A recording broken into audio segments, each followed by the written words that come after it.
مهرجان الصالحي للهجن والخيل حلة جديدة في موسمها السابع، فمن يعرف في فنون الركب وسباقاتها سيعرف يقينا بأن هذا المهرجان هو أحد أبرز مهرجانات الهجن في سلطنة عمان.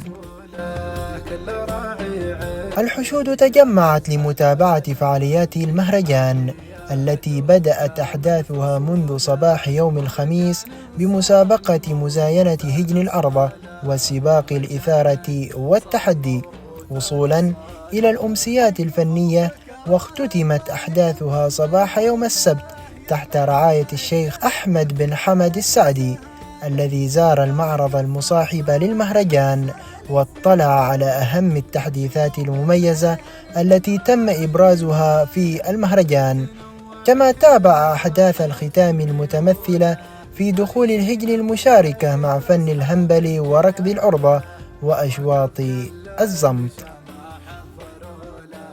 بعدها قام راعي المناسبة بتسليم الهدايا لأصحاب المراكز الأولى، واستلم هدية تذكارية من مدير المهرجان الفاضل محمد الصالحي.